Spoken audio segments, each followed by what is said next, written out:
একটি কথা, বাংলাদেশ সৃষ্টি হয়েছিল গণতন্ত্র।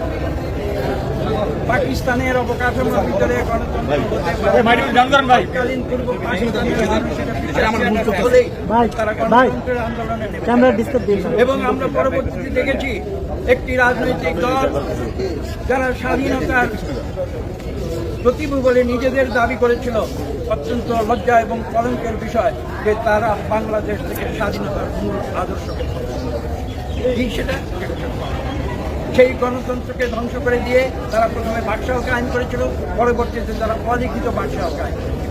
বাংলাদেশের মানুষ করেনি, এবং করেনি বলেই 2024 সালের 5ই আগস্ট সেই স্বৈরাচারী সরকারকে এই দেশ থেকে বাংলাদেশের মানুষের ঘৃণার ফলে পালিয়ে যেতে হবে।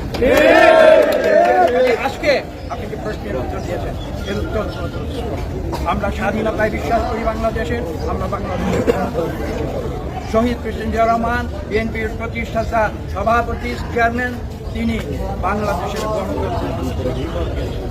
আজকে আমরা গণতন্ত্রের জন্য কাজ করে যাচ্ছি এবং সেই গণতন্ত্রকে বাংলাদেশে ফিরিয়ে আনতে হবে, এবং সেটা আনতে হবে যত ব্যক্তিটাকে আজকের জাতি একদলীয় শাসন যতই বলুন না, তারা ক্ষমতা দেখাতে পারে কিন্তু তারা এবং সেই কারণে আমরা বিএনপি, আমরা আপনারা জানেন আমরা প্রতিহিংসার রাজনীতিতে আমরা বিশ্বাস করি না, এবং সেই কারণেই কিন্তু আমরা বলেছি যে আমরা বাংলাদেশে সকলের স্বাধীনতা চাই, কথা বলার স্বাধীনতা চাই, মিডিয়ার স্বাধীনতা চাই। আমি যদি আজকে আপনাদের পাশাপাশি করি, বিগত 15 বছরে কি আপনাদের কথা বলার স্বাধীনতা ছিল না?